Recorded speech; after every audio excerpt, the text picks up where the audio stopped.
Welcome to Azur Lane Meta. Today we are going to be doing an English PvP tier list for Azur Lane.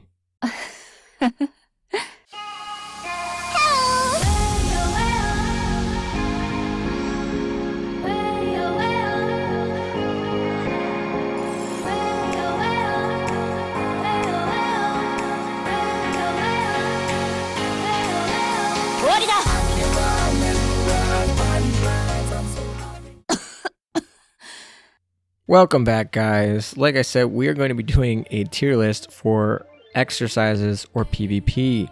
I try to stay away from these because they're very opinionated, so disclaimer, this is going to be an opinionated video.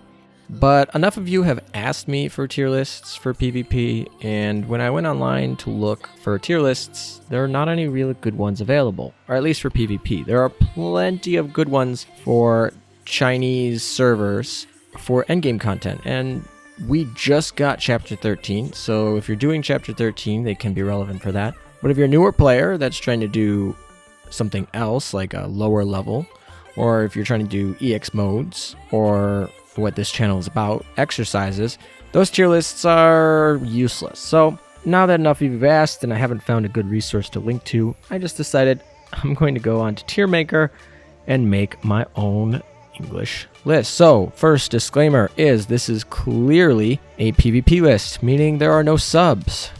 This is also for the English server. This means that any of those ships that are just on the Chinese and Japanese servers are not going to be on here. There's a few of them that are relevant. This includes the Muse ships, which are technically not out yet, but soon to be out. If you guys care about what they do in PvP, well, Akagi can be put with Namagi, and she early procs by herself, so that's decent. Otherwise, you have the whole Gascony mechanic of Muse fleets, which is no better than any collaboration event exclusive ships, which is to say not great. So it's Akagi Muse or bust, and she's probably not even the most optimal ship there. And also, because of when I made this video, we didn't have the main event in the game yet. So while when this video is being uploaded, they are in the game, I'm not going to include them in this video. Otherwise, short recap, if you guys do care, Ditto is decent if you're going to use Queen Elizabeth. So if you use Queen Elizabeth, you put Ditto in. If you're not using Queen Elizabeth, don't use her. All the other ships are not good in PvP. There's, I think, one other ship that's good in PvE, like oil grinding. And otherwise, the rest of the ships are pretty trash. And yeah, so no mage ships, no Muse ships, no other Chinese exclusive ships, no subs.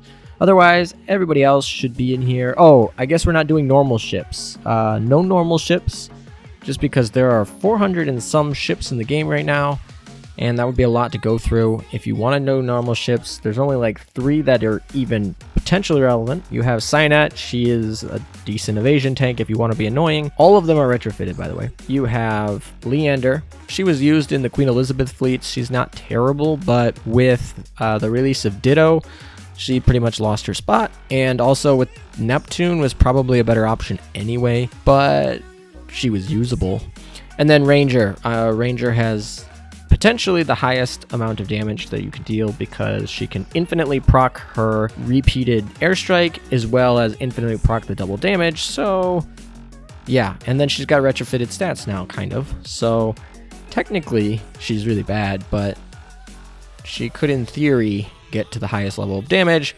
Otherwise, those 3 retrofitted common ships are usable. They're not even that good, so I mentioned them here. They're not on the list along with any other normal ships.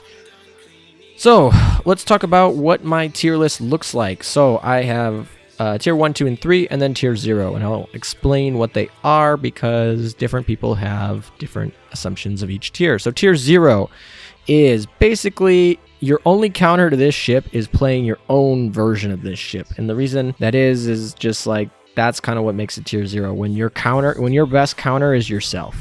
Also, in a game like Azur Lane, if over 50% of the meta plays you in their fleet, you're probably close to tier 0, because like if everyone's playing you in a game where the mechanics allow worse ships to beat better ships on a decently frequent basis, And there's a lot of ships that people just like want to play for waifu over meta. And if you're still making over 50%, that means you're pretty close to tier 0 anyway. So we have 4 ships that I would argue don't really have too good of counters. And if you have them, you should just play them. And we'll start them off with Frederick der Gross. I mean, this one's a pretty easy one. She's, most meta players have her at dev level 10 or 15. And if you're at like level 120 Oath right now with all the skills maxed, at dev level 15, she's already viable. And then she gets main gun +1. I really just don't see any way to counter her other than put your own in. Obviously, this is kind of a theoretical because no one has her at dev level 30 in the English server, but a lot of people in the Japanese server do. Pretty dominant there. I only imagine her to be more dominant here as we have less ships and more German players. Yeah, you can put her in pretty much anything and she'll carry. She's got like a 9,000 health pool. She's got a main gun +1. Her stats are insane. She's got an early barrage too, and 2 other skills that would be amazing on any other ship, but are kind of just overlooked by her other things. Nagato is an above average SR ship that boosts herself into basically tier 1, and her barrage is really good. So just by herself, like you put her with no other IJN ship, she's probably a tier 1 ship, which means you just get the boost for free. And mind you, it's a boost on what I would say is probably the strongest faction in the game right now. So you're boosting the strongest faction for free. I mean, I've seen ships that get top tier ships that play her and Yukikaze and no other IJN ships, that they just play those 2 and she's still decent because she boosts herself and you don't need it. Speaking of Yukikaze, she's here. I can't say how busted this ship is in PvP at least. I mean, she's arguably could be one of the best ships for the Vanguard in the game. She's pretty much usable in everything. I mean, in challenge modes in Chapter 13, she has a lot less utility and there are better options, but she is probably the only destroyer that's usable in those 2 game modes. She has a very strong evasion stat. She has a very strong luck stat, and she's got a 25% like negate damage skill that's just kind of busted. So she's gonna live probably the longest. The only 2 ships that are even competitive are like Eldridge and Signet, and at least in the destroyer category. And then we're talking about those 2 ships have problems dealing damage. Eldridge a little bit less because of that barrage. Her Eldridge's barrage is really nice, but Yukikaze has an amazing torp stat, like every other IJN ship, and she gets all the boosts from Nagato. If you're going to play her with Jinsu, she gets those boosts, or Noshira, she gets those boosts, so she's going to be hitting hard. And then she has a torpedo in her barrage, which means that every so many shots, so if you put like a barrage gun on her, she's going to be firing twice as many torpedoes as almost every other ship in the game. So even though they might not be the hardest hitting torpedoes, they still hit pretty hard, and there's twice as many of them. So yeah, I don't know. And then we forget about the actual real reason you play her in PvP is that heal. Backline healing is pretty good. Well, healing in general is pretty good, and she heals on top of being one of the longest surviving destroyers in the game. She deals good amounts of damage, not the best, but good amounts of damage given that she's surviving so long. And if she survives long enough, she heals the back line, which is actually really kind of busted. Speaking of heals being busted in PvP, we go with the ship that is most bullied in the game, Juno. She heals 25%. It gives you 25% more HP pool in PvP. It's just kind of silly. Like, Pearl Tears gives 10%, and that's like the best item that you can use in PvP, and she gives 25%. I mean, like, put in perspective, let's say she's the last ship in your Vanguard to die, which means you built your team wrong if she is, but let's say she is the last ship, and you're just having 3 like standard battleships in the back that have lost over 25% of their health. That means like you are potentially healing over 5,000 extra HP just by having her in here. She's also like not a terrible ship by herself. One of the things that I think is interesting about her is she kind of counters a lot of the weaknesses of IJN, which is the strongest fleet is basically, or faction is IJN, and one of their weaknesses is AA, and she just like passively kind of fixes that. She's got a decent AA stat, she's got a good AA skill, so I mean, she's no San Diego, but she kind of hedges in that category, and you would play her even if she didn't have that stuff because 20% heal, 25% heal. All right, so that's it for tier 0. Now you are 2/3 of the way done with your fleet because you're going to play those ships, right? Now, you can play other ships. You don't have to play tier 0 to get Admiral of the Navy. Tier 1 still works just fine, but if you have those ships leveled and you want to play PvP, level them. You're going to need them. I don't know how I feel about Yukikaze coming to the general build pool. It's kind of nice that new players now have access to the top tier vanguards without, like, they didn't miss anything with events anymore. But I definitely don't appreciate seeing Yukikaze in every fleet. I guess, you know, before it was in every top tier fleet, so week 2 I was seeing it all the time anyway, but now I see it all the time in week 1 of the season, so I don't know. Moving on to tier 1, we're going to start with the Warspite Retrofit. Obviously, this includes Retrofit. If you do not have the Retrofit, Warspite drops off the tier list. We're talking about Warspite Retrofit. She's a sniper. She has a barrage that snipes. There's not too much other to say than she has also an insane luck stat, an insane accuracy stat, so she is not missing, and she's got some of the highest firepower in the game.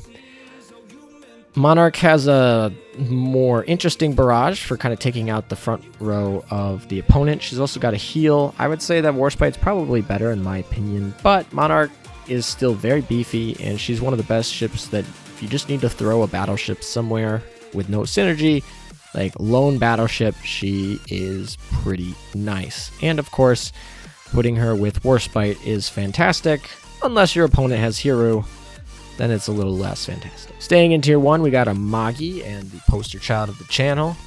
She's got 3 amazing skills. The first one is a debuff. Not too many ships like her have that type of skill. It makes your ships live a lot longer. It's got a main buff, a buff to the main fleet, which is not like a heal like Yukikaze, but it decreases burn, which could be relevant. Now, a lot of people have started to use AP shells in the meta, which kind of weakens the skill, but she still gives that 10% evasion boost. And now, you know, that's all defensive stuff. Now we even get to the offense. She's got decent stats for a battlecruiser, which is not to say most battlecruisers are notably worse than battleships. Her efficiencies are notably worse, but this strong barrage does catch her up to most of, like, where I'd say most battleships sit at. And there's nothing like an early barrage. She is definitely one of the hard counters to Enterprise and any of those, like, super strong carriers. And yeah, early barrage is pretty nice if you are able to get 4 IJN ships.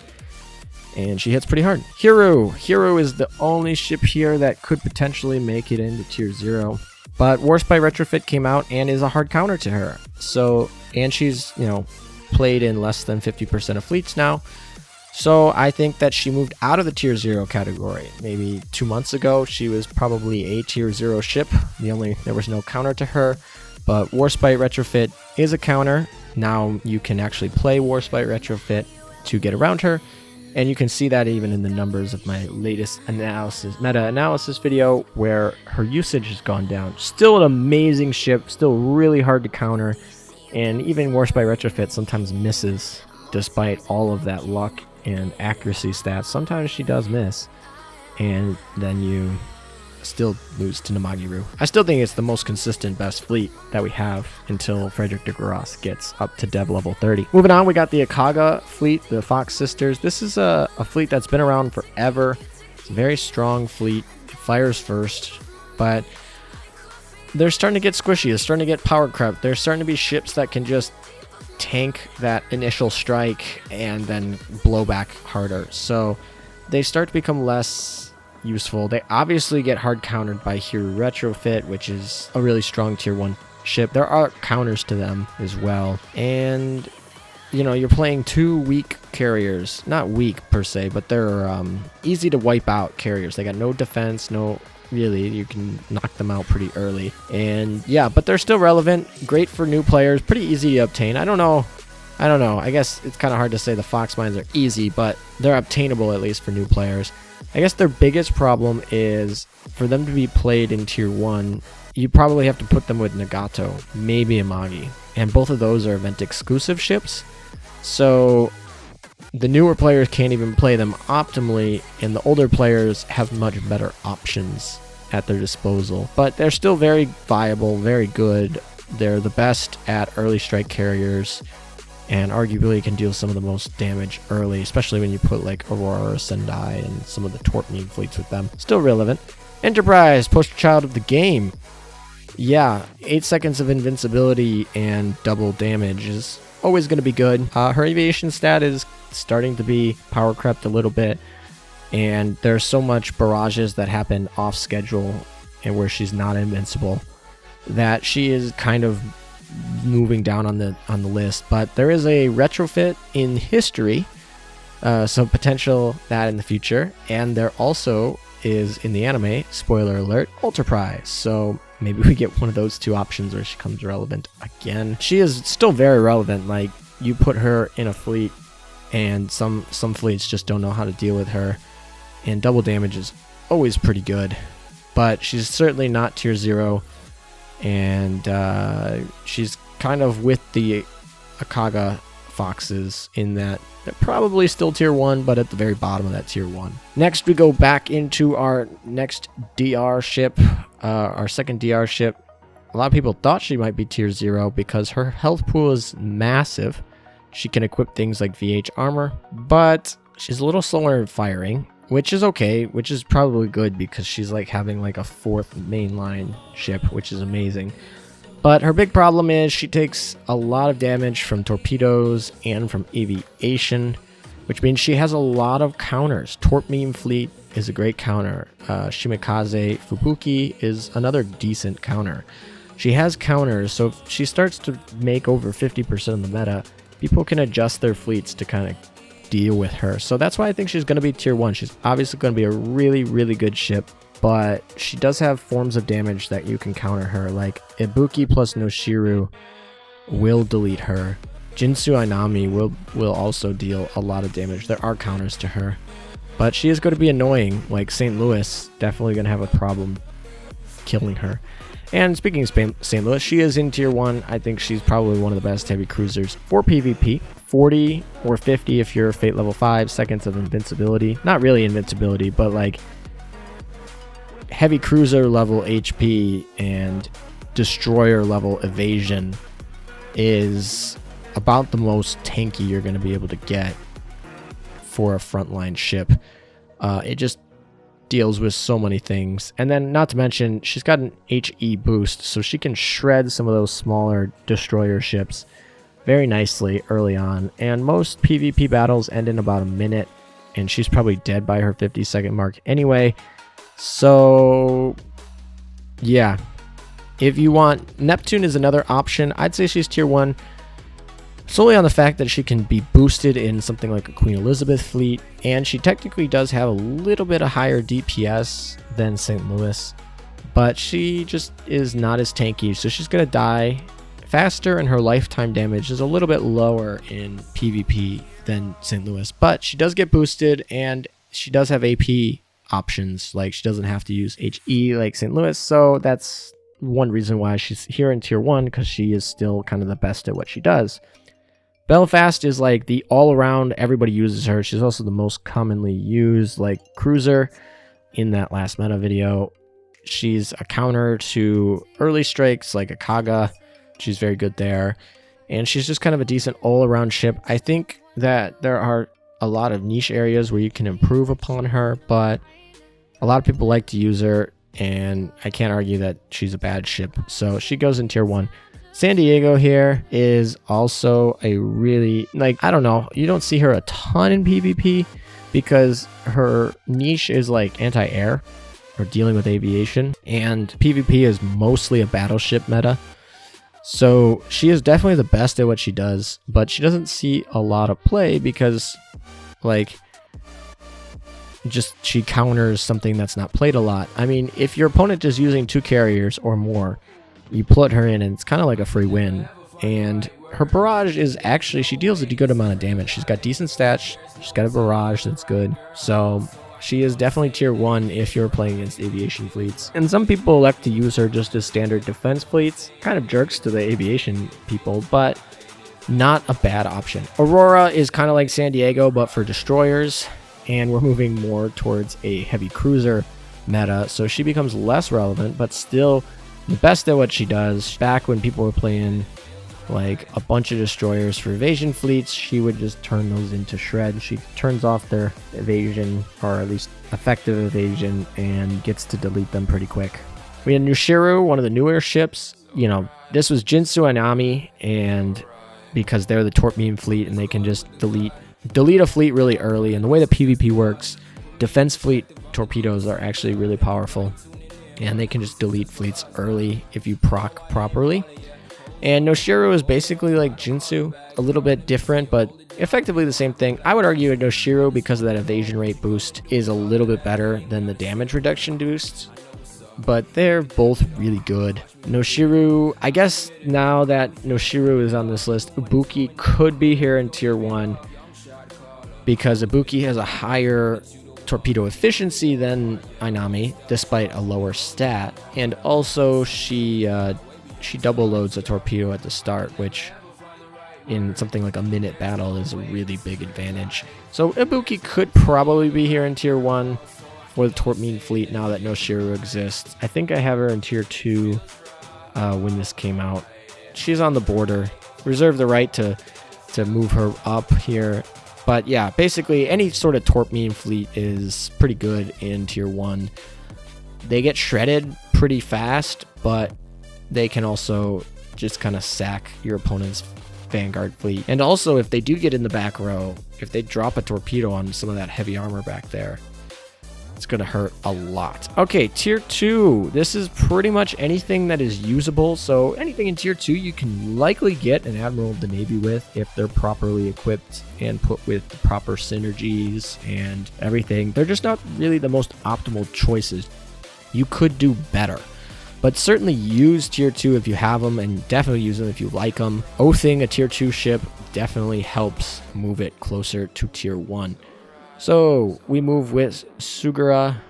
Basically, she's a above average battleship, which is perfect. SR battleship, which is perfect for PvP. She's got a nice barrage, one that gets enhanced with torpedoes, which is very helpful for PvP. But she's an INJ battleship that's not Nagato or Amagi. And so the only reason you would play her realistically is if you're a newer player and you weren't here for the Nagato or Amagi events. And when we get reruns of those events, I'm not even sure why you would play her.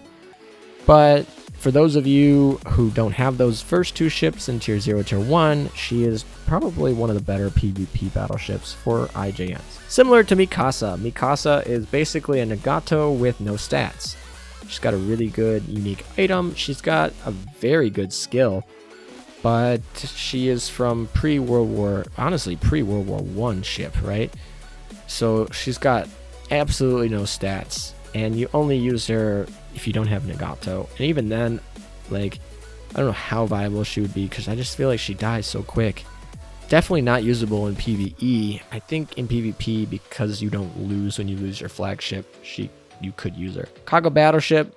It's a battleship that has a torpedo barrage-ish kind of thing. It's above average.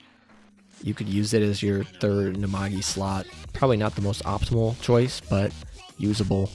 Izumo, she's got the stats to be fantastic. She's got 2 terrible skills, so while she is probably the most beefy battleship from the Japanese faction, her skills just don't make her really relevant to play. But if you do play her, like, she hits hard. Hyuga used to be the tier 1 ship. She has moved down to tier 2 once Hiru's retrofit has come out.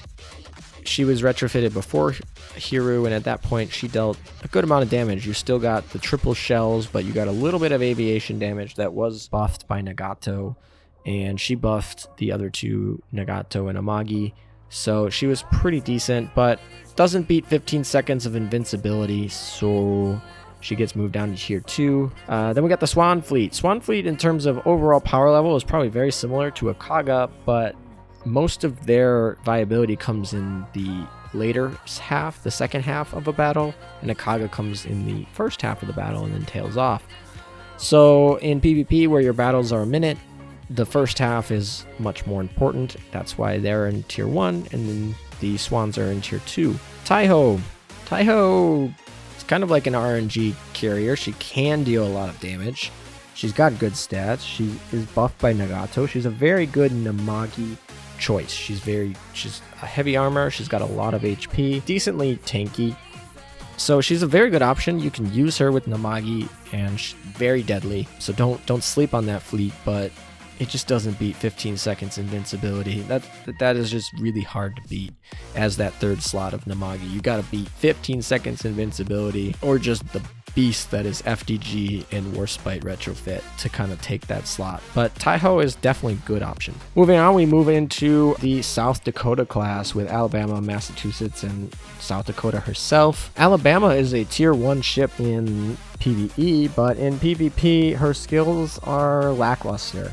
So she gets moved down to tier 2. Very usable because the South Dakota class has some very nice stats. So still usable, but definitely not tier 1. Massachusetts could have been tier 1 had they taken out one of the skills. Just kind of sad because she's got the stats. She's got one really nice skill that's kind of faction related and would have been really nice. And then they added on a second skill that makes her not very good. So maybe she gets a retrofit that removes that second skill. She'll be good.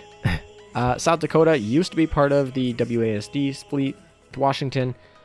That fleet kind of countered the Ikaga fleet, but as the Ikaga fleet detiers a little bit, it becomes less relevant.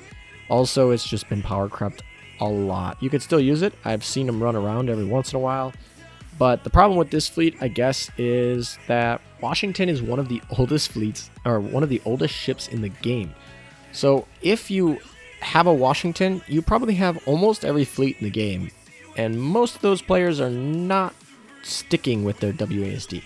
If they do a rerun for Washington and a bunch of the newer players who have joined get Washington, South Dakota is available in the exercise shop. Enterprise is available pretty much for free anywhere, like polls. Sometimes they give her for free.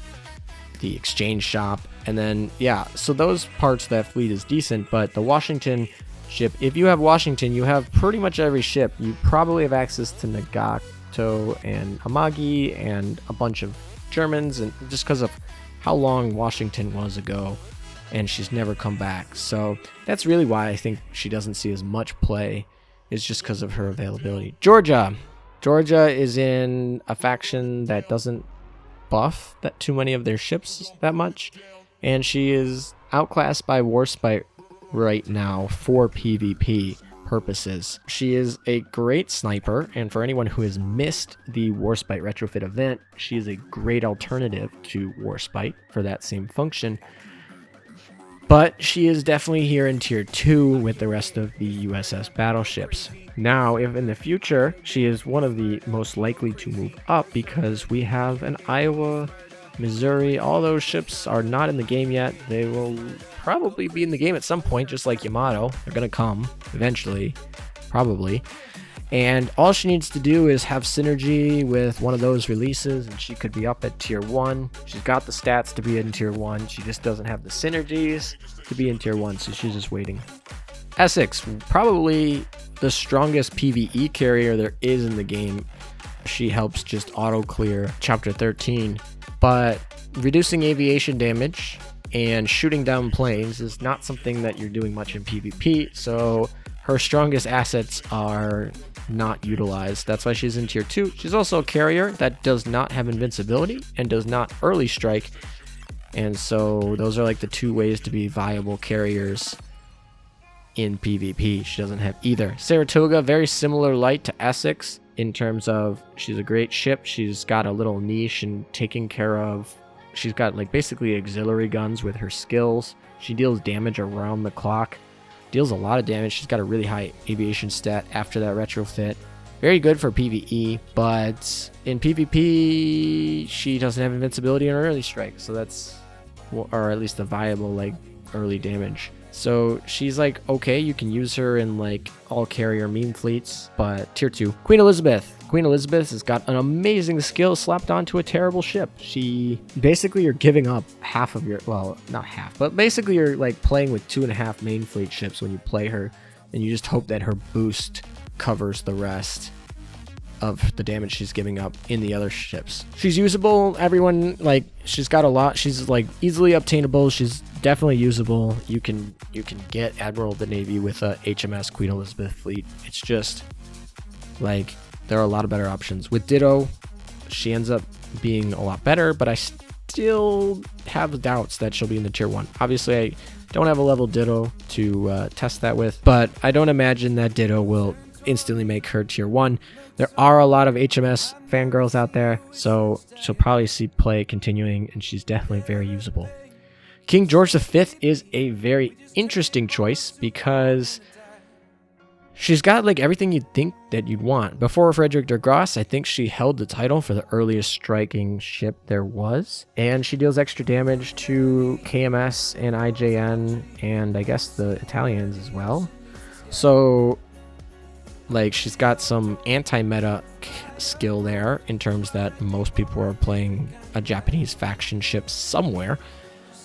But I don't know. If her skill said that your whole fleet increased the damage against those factions, I think she would see a lot more play. But just because it's herself, kind of a problem. Her early barrage requires you to play a bad gun on her, so that's kind of also a problem. She's a good ship. You do see her played around. She could make an argument for tier 1, but she's just not that played. Duke of York is like a worse Warspite retrofit. Does kind of the same thing as Warspite retrofit, but just worse. Hood used to be amazing, but she is a battle cruiser with what I'd say battle cruiser stats, so she's not dealing much damage by herself. She's got a decent barrage, but that barrage has kind of been power crept in the sense that like now every decent battleship gets a barrage on the level of Hood now. So like while it was amazing back in the day, today almost every new battleship gets that type of barrage. Now the reload buff is certainly still usable and maybe makes her tier 1 category, but reload buffs in PvP are a little weak because, or at least the way hers works, because she's not going to really reload buff your first strike too much. She's going to reload buff the second and the third ones, and at that point most of the damage is already dealt. You might not even get a third shot off. She's pretty weak in terms of her health pool for backliner. And so she is playable, but you know, you have Monarch and Warspite Retrofit in the same vein as her, so it's very hard to argue that she could replace one of those two ships. Formidable is a fantastic ship, but she struggles from the fact that her stats are meh, and she's probably one of the slowest carriers, definitely the slowest viable carrier in terms of giving her airstrike off. And so if you have any competent opponent, they will set up a Warspite retrofit or any sort of a way to barrage defeat her before she's able to strike. I mean, she won't even strike before most of your opponent's battleships are going to strike. So if they have any sort of like decent gun or a barrage gun, she's going to be dead before she can even strike. Now, if she does get off an airstrike, she can deal a lot of damage. She has that interesting like pause skill that pairs up well with other battleships, and she does deal a lot of damage, but she's just probably not going to, with her low health pool and slow airstrike, in PvP she's might not get to that airstrike very often.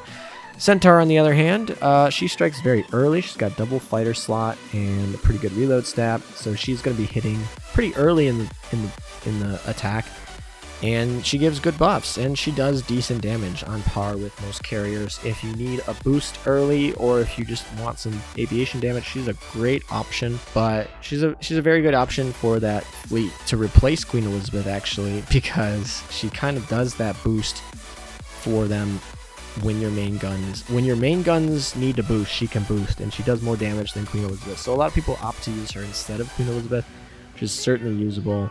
But once again, she is a carrier, and that makes her a little bit weak. She doesn't have an early strike, but she does launch pretty early. Depending on how you build her with the homing beacons and stuff, you could get her around the early stages of before a barrage gun procs, but that would require you to give up a ton of damage, which is not necessarily what you want to do. And also you got to make sure that your ships are firing within that 8-second window that she has for her skill. Also in tier 2 is the pretty much whole KMS faction. KMS is the poor major faction. They, I guess Frederick de Grosse is in tier 0, but they don't really have any other ships that are pretty decent. Bismarck is the only ship that can stand on her own, but if you're gonna play Bismarck, I don't know, probably gonna play KMS faction. Graf, you play Graf because she's like the only carrier, and so I guess Zeppi exists, which is just like mini Graf and arguably worse. Rather have that damage reduction from Graf. And Tirpitz gets replaced by Frederick de Grosse when you finish her. But yeah, these three, I've definitely seen fleets in the top 100 with these. These are the best main line, or the main fleet ships that you can run if you want to run KMS. It certainly can get the job done. It's just not like, it's going to run into a lot of problems with Namagiru. Just going to have a really tough time against that fleet when you're trying to rank. Jean Bart, she's all over the place. You know, she's just a strong stat carrier, and some people like the French ships, and yeah, definitely very usable, but you know, there are better options, but a lot of people opt to use her anyway. Gasconnet or Gascon, depending on whether you're English or French. You know, I have no experience with her, so this was more of a guess, but her tier 2 or her PR2 stats make me think that she's at least a tier 2 ship, just stats alone, like viable. But I don't really see any skills that are like really good in PvP, and nothing of the level of some of the other PR ships. So I put her in tier 2. That's more of a guess, but I just don't like, she's got decent stats, so I don't see her dropping really too much below this. Littorio in the same way, like that torpedo shield is unique. It's kind of helpful, but it definitely is not as good as some of the other skills that you could actually be getting from a battleship. Her stats are right on par where you need them to be for a usable battleship in PvP, so you can use her. And I guess, I don't know, if people start using Torpmine fleets a lot and you have an Azuma, I guess you could use her to defend that Azuma a little bit, but it's only 2 shields, so it's not even like it's 2 shields every 20 seconds. It's like, it's just 2 shields, so it's not even that great. Rune is probably the best tank in PvE, but she tanks a lot of mini shell damage. She has shields. Those sort of things are not really going to stop the damage you're going to be taking in PvP. A little bit, but not the major points in damage. So your tanks like Rune, Zara, and Prince Eugen, those are all, they tank the wrong damage, the wrong types of damage, and that's why they're in tier 2. Rune and Zara also deal a good amount of damage, so they're definitely very usable in this. Zara is basically a mini Rune. They're both, wherever Rune is, Zara is going to basically be in the same tier. And Prince Eugen is like the same as those other two, but she doesn't deal any damage, so she's arguably worse. But yeah, I don't know. You might run into a fleet that isn't able to tank Portland. Portland tanks a little bit of aviation damage, a little bit better than the other three, so you could argue that she has a little bit more effectiveness, but she still doesn't deal a ton of damage and is still a shield tank that just isn't gonna, she's still gonna have a lot of problems with those torpedoes. Baltimore is probably the highest damage dealing ship in the Vanguard, maybe Azuma, but definitely in the top 5. Not even a question. She's got bad evasion, and her health pool is not high enough to cover most of the time. So she's a little fragile, but she can also boost carriers, or USS carriers, which is interesting. Not super relevant, but a lot of times you just play her by herself, and she deals a lot of damage if you have like other ships that can keep her alive. Sirius is another fragile ship that boosts carriers. She's weaker than a standard SR ship at her level and her skills, but if you play 2 or more carriers, she starts to be relevant. So if you're playing 2 or more carriers, you can use her. She's a decent option for triple carrier fleets. She's a decent option for Akaga fleets, but she's a little too fragile to be in tier 1. Yeah, she's like bottom tier if you're not playing carriers, because her base stats are pretty meh. Here's a Buki. We put a Buki in here. She can't, like, she could arguably be moved up. Like, she's probably the closest to being moved up here, because she has 2 loaded torpedoes, which is pretty good. But her torpedo stat is not actually that good, which is a problem. But if you double her up with 2 Oxy torpedoes, and then you throw a UR homing torpedoes on her, and then you give her Noshiru, that starts to make up for that torpedo stat, and the double launch torpedoes now start to be actually hard hitting. She's still kind of fragile though. She's got kind of lower HP, but she, like a lot of the IJN ships, but she's a heavy cruiser, so she doesn't really get the aviation stats. So she's still very fragile, despite becoming, I guess, relevant. She could move up tier 1, but like I said, I have not really tested her with Noshiro yet, but mathematically she should be able to delete Azuma, so that's a good counter.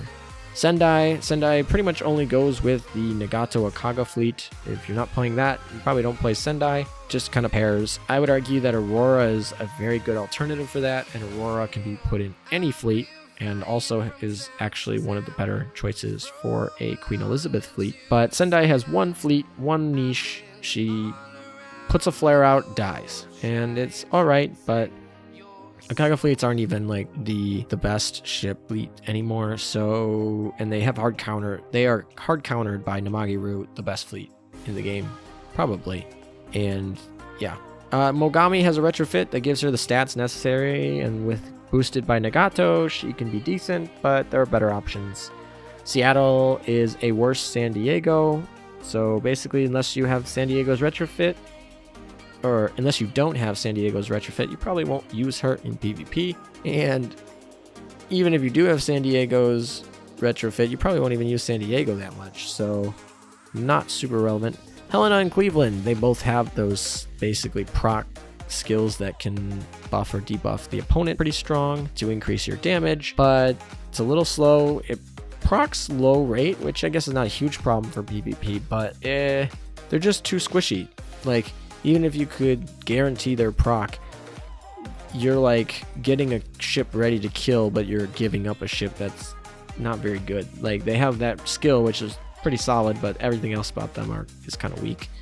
Eldridge used to be like tier 0 ship and has dropped, mostly because of Yukikaze. Yukikaze is pretty much better in almost every way. She survives longer, she deals more damage, and she heals the backline. So that's why you use Yukikaze instead of Eldridge.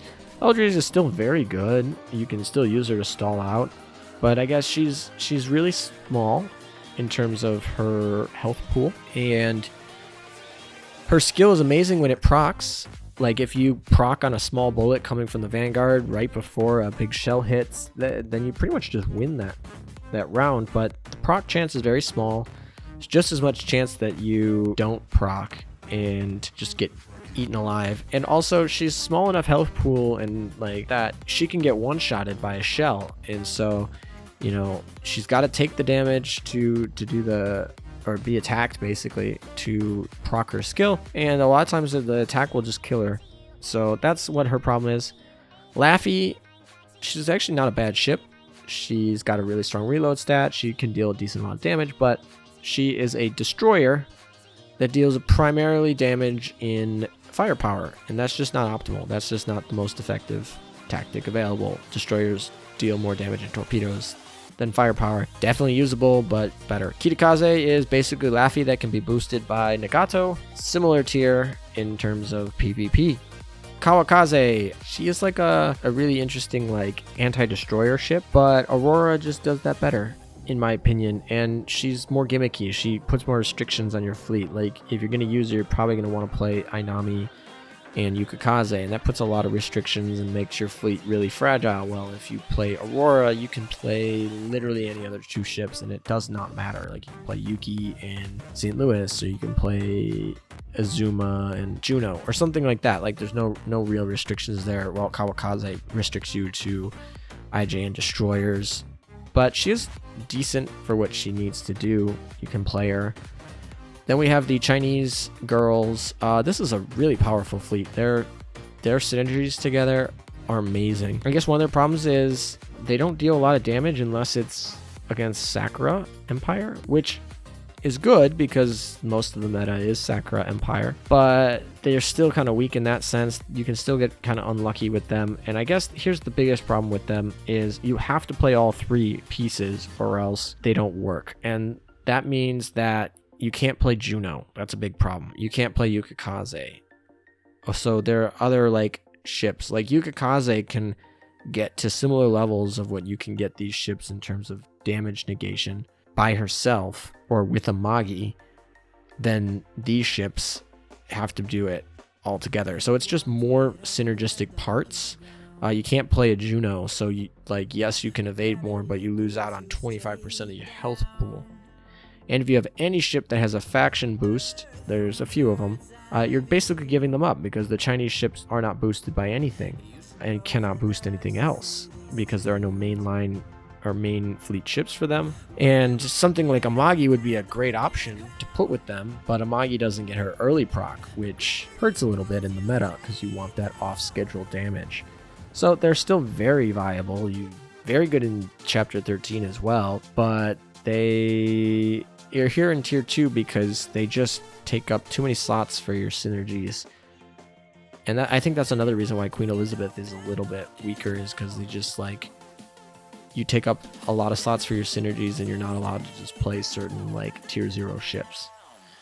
Avora, or Aurora, or however you want to pronounce her, she could probably be in Tier 3. She's probably the worst ship in this Tier 2 list, but her skill is so good. It's like just its damage increase. Now it is on the Vanguard fleet, which is a reason why she's not like super relevant, and she's also got bad stats, kind of like Mikasa. But I put Mikasa in Tier 2 because she's usable. I've seen people use the Russian beta ship in fleets before, and it's not terrible. So put her in Tier 2 here. And then the Hololive ship, I think that's the only event collab ship in Tier 1, 2, or I guess 0, 1, 2. And that's because she's got such a unique skill. She's the only frontline ship that deals aviation damage. That's super relevant against Azuma or some of these other big, like, beefy tanks like Rune, Zara, Prince Eugen, and I don't know, yeah, dealing a lot of damage in ships that deal with shell damage. She can kind of deal different types of damage.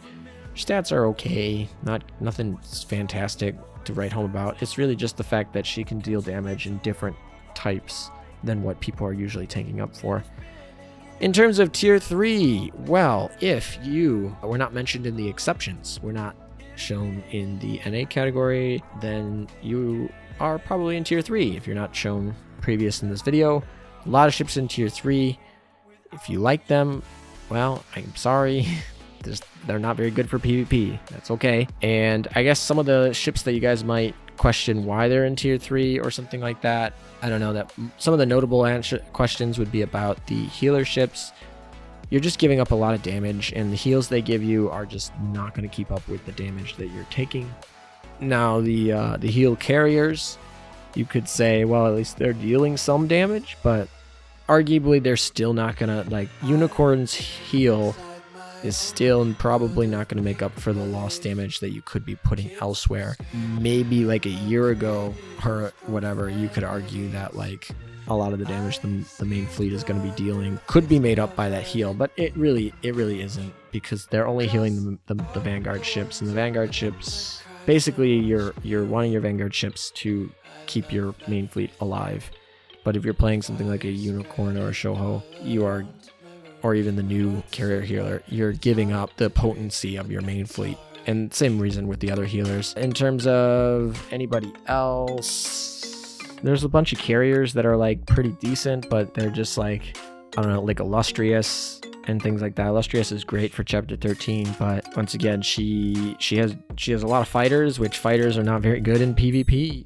You don't want fighters. The only reason you'd want fighters in PvP is because they decrease your airstrike launch time, and so that's good, but she's still kind of a slow carrier that doesn't have a lot of health. And yes, she helps keep the Vanguard alive, but not super relevant. Most of the German stuff is in there because they're just, like, gonna get deleted by shells. And yeah, that pretty much makes up the rest of the Tier 3 category. Just pretty much every other ship wasn't mentioned above. Thank you guys for watching. Just thought this would be a fun little tier list for anyone who's interested in knowing what ships are pretty good in PvP.